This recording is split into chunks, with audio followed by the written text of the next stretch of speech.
Assalamualaikum warahmatullahi wabarakatuh. Selamat pagi Bapak dan Ibu sekalian. Berikut, kami akan jelaskan tahapan pengisian data jenis hewan kurban di aplikasi Maslam. Masuk ke website Maslam. Menu jenis hewan kurban digunakan untuk mencatat jenis hewan yang digunakan dalam pelaksanaan kurban, seperti kambing dan sapi, serta mendefinisikan nilai-nilai standar seperti persentase karkas, persentase daging murni, dan estimasi daging untuk pengkurban. Menu ini membantu pengurus dalam memprediksi distribusi dan pelaporan yang lebih akurat sebelum data detail dimasukkan di menu hewan kurban.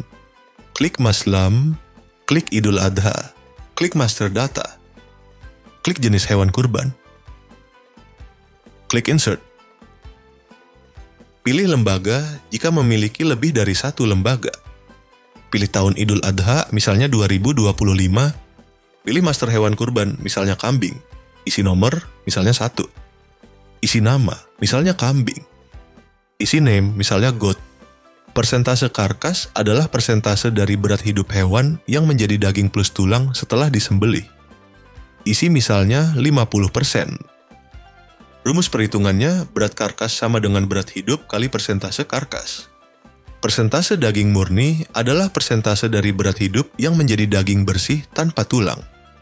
Isi misalnya 35%. Rumus perhitungannya, berat daging murni sama dengan berat hidup kali persentase daging murni. Persentase karkas dan daging murni ini akan terpakai pada saat input data di menu hewan kurban. Berat daging pengkurban dalam kilogram diisi sebagai estimasi berapa kilogram daging yang akan diterima oleh pengkurban jika dia mengambil jatah dagingnya, misalnya 3 kilogram. Namun, nilai ini bisa diubah nanti di menu hewan kurban karena berat asli hewan mungkin berbeda dari estimasi. Bisa lebih besar ataupun lebih kecil.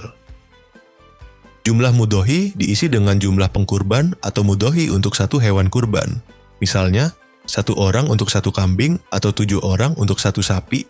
Pastikan kotak is aktif dicentang agar jenis hewan ini muncul dan dapat dipilih di menu lain seperti hewan kurban atau transaksi. Klik bagian, dan klik Retrieve untuk menampilkan data bagian-bagian hewan kurban. Kolom jumlah tak terbatas jika di checklist menyatakan bagian hewan kurban yang dapat dibagi ke semua mudhohi.